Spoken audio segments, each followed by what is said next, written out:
Good day, everyone. We are from Group 5, and this is our presentation about The Last Leaf by O. Henry. The Last Leaf by O. Henry.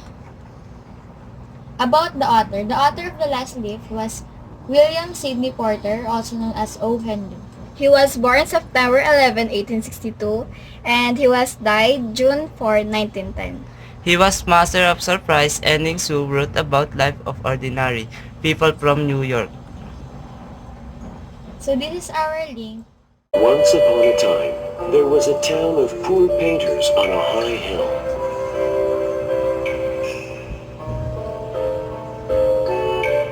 Sue and Johnsy were both training to be painters.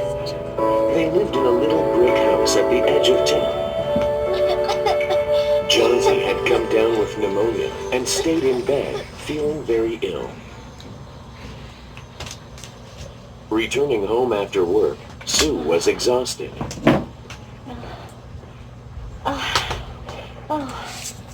The wind is so cold outside. Winter is coming. How are you? Have you been coughing a lot? Have you taken your medicine? Johnsy was too weak to respond.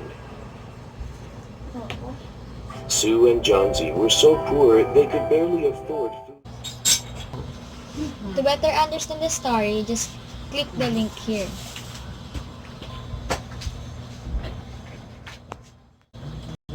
Task 5. What is Johnny's illness? Pneumonia. 2.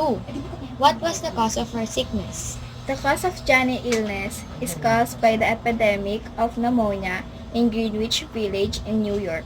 Pneumonia is lung disease caused by infection of What do you think made Jancy consider that her possible death would be simultaneous with the last leaf to fall? Jancy What- cause... Wait, ulit. what is its connection with her illness?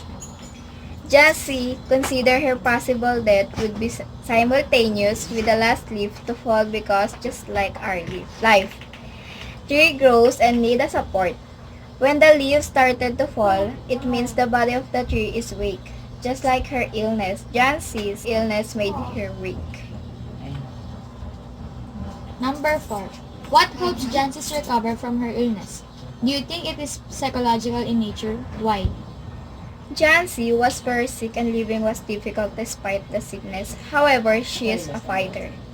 Her willingness to live made her recover from her illness. Therefore, the way she recovered from illness is psychological in nature because it comes from within, from her will to live, and not from the medicines created by science. 5. To whom does Jancy's analogy of death of the vine happen? Is it really connected to how people endure life and face the most difficult challenge of one surpassing death? Explain. Jancy had rested her fate on the last leaf of the plant outside her bedroom. She wants to die when the last leaf of that plant falls down. However, it was Mr. Breman who died due to the pneumonia. Mr. Breman painted the leaf. Stop. Again. Mr. Breman painted the leaf on the plant outside Jancy's room to keep her hoping and wanting to live, sacrificing his own life. Yes, it is connected because someone's personal will is stronger than any other. 6. How does Mr. Berman emphasize the connection of Jancy's fate to be healed with the vine's ability to hold the leaf? Mr. Berman believed that Jancy's fate to be healed relying on the vine's ability to hold to the leaf is very weak. In order to strengthen Jancy's fate on the night of the storm, he painted the same leaf and attached it to the vine so it won't fall. So this is task 6, commonality in diversity. Using the diagram below, state the differences and similarities of the vine and Jancy. Similarities. The leaves of the vine is slowly falling and the vine is slowly dying. Jancy, too, is slowly dying due to pneumonia. She believed that when the last leaf of the vine falls, it will also be her last day on this earth. Differences. The vine has no choice on whether it will continue to live or die. It is subject to various elemental factors that are outside of its control. Jansi, on the other hand, has a choice of living life or sequel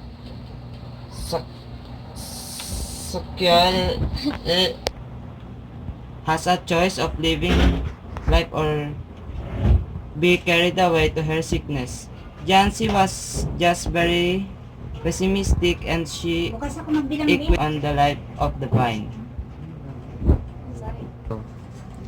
Task 7 is about envisioning practivism. Dear O. Henry, after reading the story The Last Leaf, I realized that even if we have to face the bad things in life, we should always help loved ones. Making sacrifices for people we love and giving them hope is part of it.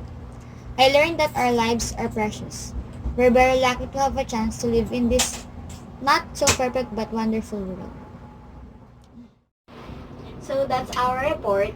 Thank you Thank you for for watching.